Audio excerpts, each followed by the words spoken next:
From Late Night to Horror Hotel. Once again, visited by James. We're actually in a store at Cyborg One, located in Doylestown, PA, and we figured we would, you know, give you some new insight on some of the new trades and comics that are out within the last few weeks, and plus upcoming stuff.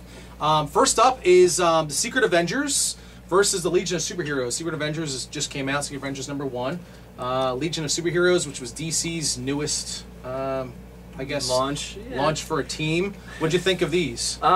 Secret Avengers was cool. I'm kind of having misgivings about Deodato's artwork. I don't know if anyone else notices this, but it seems to me like he's still got all his rendering and shading awesomeness, but he's been using like a 3D poser program, so all the people look kind of like three-dimensional models, like, and they all look the same. All the girls look the same. They have like tiny noses and gigantic, you know, CS I'm not lips. going to complain at all about that. But like Norman Osborn looks exactly like Cap, looks exactly like Nick Fury. Like everyone looks the same, and they all have gigantic ball shoulders, like the Street Fighter 4 graphics or something. Because if a computer can't render like interior, you know, like bone to muscle structure, it bothers me. I actually really liked it. I thought that it was a good start to a new series, and I think for like a second level team, from what it is, it's got, you know, War Machine, Beast, Black Widow. You know, and it's led by Steve Rogers. I think it's a great start. Now, the Legion of Superheroes, which was DC, that just came out a few weeks ago, I actually didn't like. I want to like Legion. I guess I'm the resident DC guy, if you will. I read everything, but like, yeah, it's, I don't know, Paul Levitz. When was he last relevant? It was kind of lame, you know. It just didn't really have much. The Legion could be cool. It could be like X-Men, like all love triangles and, you know, upsetting the balance and like internal team strife as well as some cosmic problem. But I don't know. They just seem to treat it like this whipping boy, like Little Orphan Annie title. So they never give it good teams or anything. All right, up next, Gotham City Sirens was out this week. This is a personal favorite of mine. Normally it's written by Paul Dini of Batman the Animated Series fame and drawn by Julien, if I'm saying it right, Marsh. This issue was not, so I kind of had a harder time getting into it.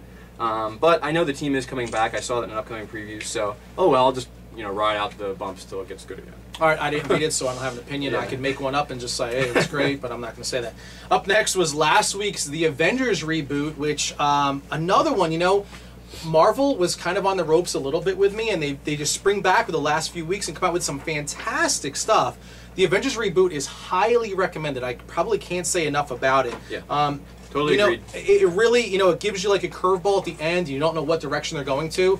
So I would definitely check it out. What else you got? Let's see. The Flash #2. That's from last week, I think. The first one I was okay with. The second one I think actually had a lot more fun Flash stuff. Flashback.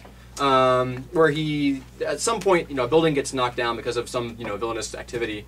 And then in 2 or 3 pages, he does this super fast run thing, you know, grabs all the materials, like reads up on how to build a building, and builds all the people who lost their place a new house. And it was funny. They played it for comedy. It worked really well. Are you a Barry fan or a Wally fan? I guess I'm a Wally fan in the sense that, like, I think the modern Flash is pretty much the Wally Flash, like the funny, snarky sort of Flash. Not snarky, but sarcastic. I actually thought it was good. I enjoyed it. I thought it was good. So. It's a good start. So far, I've read the first 2. It's all that's come out, and I really like it. Up next, though, you know, this kind of coincides with the Brightest Day, is DC's Brightest Day. This is #2. And for me, you know, I've never given Aquaman a second look. But to me, really? Aquaman is badass. This guy's like bringing up like zombie creatures from the deep. It's amazing. That works for me. I don't know why, but I know it's crazy. Well, right? I think I know why. It's got all kinds of. I can't say enough about it because of the fact that it kind of touches on a little bit of everything. Currently, right now, you're finding out, you know, who's going to be the White Lantern. You know, it's kind of like the Sword and the Stone type. Story, I guess you can say. It's still crossing over with Green Lantern pretty heavily. Yeah, so it's really good. I really liked it. I mean, if there was a must-read DC, it would have to be this. I think so. Yeah. Well, we're skipping ahead a bit, but Green Lantern was really strong this week, I thought. It seemed, you know, at first, upon initial contact, you could be like, oh, what the heck? Atrocitus is hanging out on Earth, like messing with a subway with like Dexter, the little cat named after Dexter. But yeah, it worked really well. It's just well-written comic book. They're hunting down the entities that are like the sort of ultimate entities of the different Lantern Corps is the next plot line, and trying to unlock the White Lantern. Greed and death. That's how I roll right there. Up next is the return of Bruce Wayne. This is issue number 2.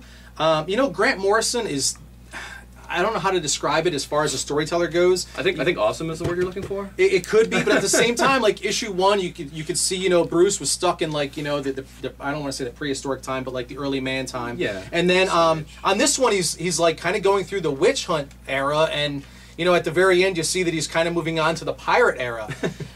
Issue 1 I liked a lot. Issue 2. I dug the crap out of this. I don't know. It's Fraser Irving, not just because his first name is similar to my last name, but I think he's an amazing artist. He worked on heavy metal. Has this cool style. I don't know how to describe it exactly. Great art, and I was kind of feeling it. It wasn't as cheap as like just a regular Arthur Miller Crucible reference usually is. It was good. I thought it was good. And then there was the whole like end of time thing with, you know, Bruce Wayne was this techno-organic thing controlling, you know, a center there. So. I don't know, yeah. I thought it was good. What do you got, Spider-Man? Yeah, Spidey came out this week. Third part of Shed with the Lizard, and then the Annual. Annual was really good. Actually, they were both really good. More stuff with the Lizard. I guess I can tell you the spoilers now, but like Tommy Connors, like Doc Connors' son, he got eaten/killed by his father, and then the Lizard, maybe something happens this week that's bad. And it was awesome. Spidey's just a great ongoing book. And the Annual was really good too. Paulo Siqueira was on art in the first part, in a thing where the original meeting of Spidey and Captain America. I'm sorry, fanboying out, but the art was amazing. This guy used to do Birds of Prey and no one noticed. Now he's kind of a big deal, I think. So check it out. And then this week also the new Dazzler came out. This is the old 1981 version, but I figured I would pick up both and read. And It's you so know dazzling. what? I just can't handle it. The original was 50 cents. I actually hate to say that you know, in 1981 it came out for 50 cents. I just paid 75 cents to rebuy it. So it increased in value, comic book fans. You know, it really did. So if you're smart, you'll check it out. Anyway, the old Dazzler, I would still recommend this one over the new one. The new one, she just was kind of whiny and enough.